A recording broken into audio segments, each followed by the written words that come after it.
अस्सलामुअलैकुम वरहमतुल्लाहि वबरकातुहू। कैसे हैं आप सब लोग? उम्मीद है आप सब खैरियत से होंगे। हम भी अल्हम्दुलिल्लाह बिल्कुल ठीक ठाक हैं और ज़िंदगी के जो मसरूफ़ियात हैं उसमें बिज़ी हैं। इसी वजह से मैं टाइम पर व्लॉग्स नहीं बना पाती, तो बड़ी मुश्किल से टाइम निकालती हूँ और वीडियोज़ एडिट करके वॉइस ओवर वगैरह करके तो फिर वीडियोज़ अपलोड करती हूँ। तो ये आज भी मैंने सोचा कि मैं आप लोगों को जिद्दा एयरपोर्ट जो है उसकी सैर करवाती हूँ, आप लोगों को दिखाती हूँ कि जिद्दा एयरपोर्ट कैसा है।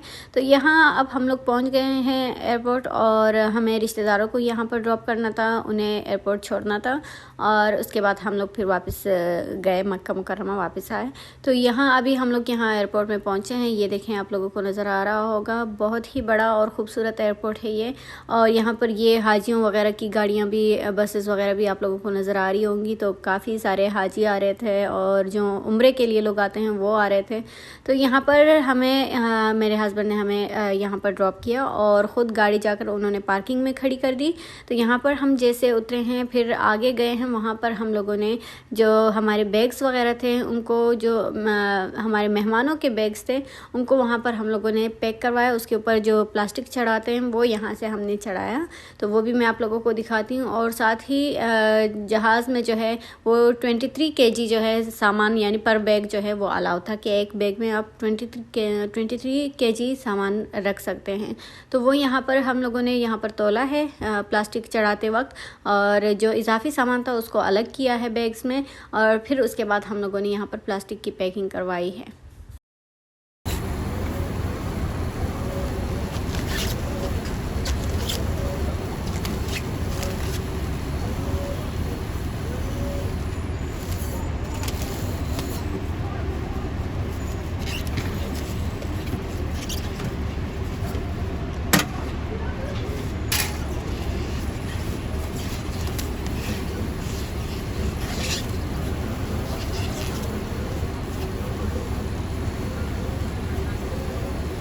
अच्छा, ये जो प्लास्टिक का कवर चढ़ाते हैं ये आप लोग घर में भी कर सकते हैं, लेकिन हम लोगों ने यहाँ से करवाया। तो प्राइस मुझे याद नहीं कि कितने रुपए में उन्होंने, कितने रियाल में उन्होंने किया। उसके बाद फिर हम लोग यहाँ पर एयरपोर्ट में दाखिल हो रहे हैं। अच्छा, चंद दिन पहले एक पाकिस्तान से एक हाजी आए थे उम्रे के लिए। तो उनकी वाइफ जो है वो काफ़ी बड़ी उम्र की थी, वो यहाँ पर हरम शरीफ में उनसे गुम हो गई। और ख़ातून का मसला ये था कि उनकी यादाश्त भी ठीक नहीं थी, वो बातें भूल जाती थी, तो काफ़ी उन्हें मसला हुआ है। और उनके पास मोबाइल भी नहीं था, तो हर जगह उन्होंने पोस्ट शेयर की कि किसी तरह वो खातून मिल जाए। तो अगर आप लोग उम्रे के लिए आ रहे हैं तो इन चीज़ों का ख्याल रखें कि या तो अगर कोई इसी तरह एज्ड खातून हैं आपके साथ या फिर बच्चे वगैरह हैं तो उनके हाथ पर नंबर लिख दें, या फिर जो कार्ड गले में लगाते हैं ना उस पर नंबर लाजिम हो, या फिर मोबाइल अगर आप उनके पास रखें, उनके पास सिम कार्ड हो, तो इस तरह एहतियात ज़रूर करें ताकि आप लोग किसी भी किस्म के मसाइल से बच सकें। तो इंशाल्लाह वो खातून अब तक मिल चुकी होंगी, उम्मीद है। लेकिन बस उनका मसला यही था कि उन्हें कुछ याद नहीं रहता और वो हरम शरीफ में गुम हो गई थी। तो उनके हस्बैंड उन्हें ढूंढ रहे थे, उनके पास मोबाइल भी नहीं था उस खातून के पास। तो इस वजह से फिर हमें वो पोस्ट हर जगह शेयर करनी पड़ी कि कुछ हेल्प हो जाए। तो आप लोग इन बातों का ख्याल रखें। और दूसरी बात, यहाँ पर उर्दू तकरीबन हर किसी को समझ आती है, जो अरबी लोग भी हैं उन्हें भी थोड़ी बहुत समझ आती है। तो जहाँ भी आपको कोई भी मसला हो एयरपोर्ट में या कहीं पर भी आप लोगों को पता नहीं चल रहा कि कहाँ पर जाना है कहाँ नहीं जाना, तो आप लोग यहाँ जो लोग खड़े होते हैं, जो मज़दूर वगैरह होते हैं, वो अक्सर हमारे पाकिस्तानी, इंडियन, अफ़गानी या बांग्लादेशी ये होते हैं। तो आप उनसे पूछ सकते हैं उर्दू में वो बता देते हैं। या फिर अगर इंग्लिश आती है पाकिस्तान में तो इंग्लिश अब काफ़ी आम है, तो आप ये एयरपोर्ट का जो अमला है इनसे भी पूछ सकते हैं, ये भी आप लोगों को बता देते हैं। तो हम भी इसी तरह यहाँ पर पूछते गए जब तक मेरे हस्बैंड आते हम लोग यहाँ पर कहाँ जाना है और कौन से नंबर वाले सेक्शन में जाना है, तो वो सारे यहाँ से पूछ कर हम लोग गए हैं। और जब तक मेरे हस्बैंड पहुँचे तब तक हम लोग वहाँ पर जो जहाँ से हम लोग बैग दाखिल करवाते हैं और टिकट वगैरह दिखाते हैं वहाँ तक पहुँच गए थे। तो ये देखिए, यहाँ पर आप लोगों को नज़र आ रहा होगा ये सारे लोग खड़े हैं। तो ये नंबर्स वगैरह भी इसी तरह, और ऊपर जो है स्क्रीन और बोर्ड्स वगैरह सारे लगे होते हैं, उस पर लिखा होता है कि इस शहर वाला, यानी जो फ़्लाइट इस शहर को जा रही है तो उसके इस फ़्लाइट के लिए आप लोग इस सेक्शन में जाएं, या बी में या ए में, इस तरह सारा लिखा होता है। तो वहाँ से आप लोग, ये आप लोगों को नज़र आ रहा होगा, वहाँ से फिर आप लोगों को मदद मिल जाती है कि कहाँ जाना है कहाँ नहीं जाना। तो ये सारे ऊपर बोर्ड्स लगे होते हैं, इससे आप लोगों को समझने में आसानी होगी।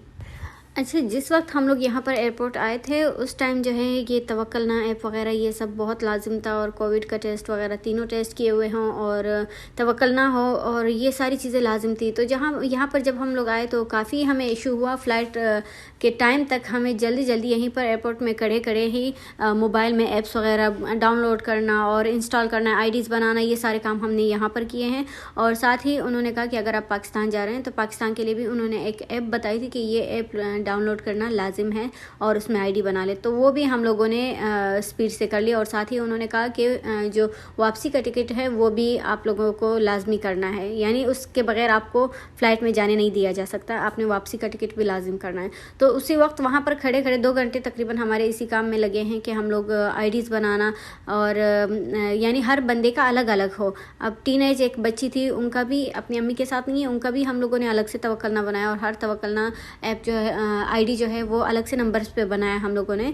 तो इस वजह से फिर ये मुश्किलात भी हमें हुई। तो आप लोगों को भी अगर एयरपोर्ट जा रहे हैं तो इन चीज़ों का ख्याल रखें और देखें कि जिस वक्त आप जा रहे हो कौन कौन सी चीज़ें लाजिम हैं आपके लिए और बच्चों के लिए, तो फिर उस लिहाज से आप लोग सारा कुछ बंदोबस्त करके जाएँ, ताकि फिर आप लोगों को वहाँ पर मसला ना हो। क्योंकि अक्सर लोग आखिरी वक्त पे जाते हैं एयरपोर्ट, और तब वहाँ पर फिर टाइम नहीं मिलता कि आप ये सब करें। और हमें वापस जाने का उन्होंने कह दिया था कि अभी टाइम नहीं है, फ़्लाइट का टाइम होने वाला है, 1 घंटा है, तो उसमें आप कुछ नहीं कर सकते। आप लोगों ने टिकट भी नहीं किया, और रात के तकरीबन 1 बजे तक, मेरे ख्याल से 1 बजे हम लोग यहाँ पर पहुँचे हैं, या फिर 12:30 इस तरह। तो इस वजह से फिर काफ़ी स्पीड से हम 4-5 लोग जो थे सारे ही मोबाइलों में लगे हुए थे और किसी तरह काम करने की कोशिश करते रहे, और फिर अल्हम्दुलिल्लाह हो गया, और हमारे मेहमान जो हैं वो खैरियत से चले गए।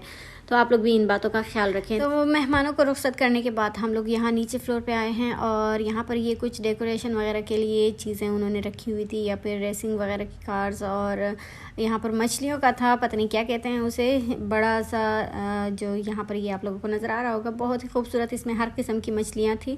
तो यहाँ पर फिर हम लोग आए, कुछ देर यहाँ पर हम लोग खड़े रहे हैं, और कुछ देर के लिए तकरीबन आधा घंटा यहाँ पर बच्चों ने एंजॉय किया। फिर उसके बाद हम लोग गए हैं और वापस गाड़ी में बैठे हैं, और मक्का की तरफ हमारा सफ़र शुरू हुआ।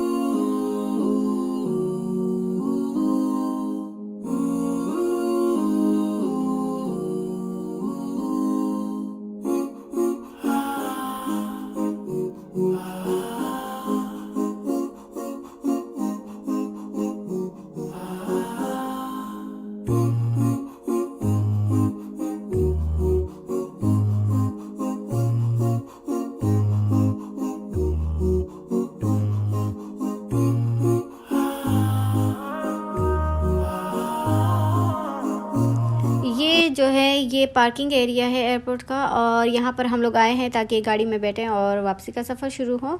यहाँ पर अब हम लोग आए हैं, आप लोग देख सकते हैं कि कितना बड़ा है ये जो है पार्किंग एरिया जो है।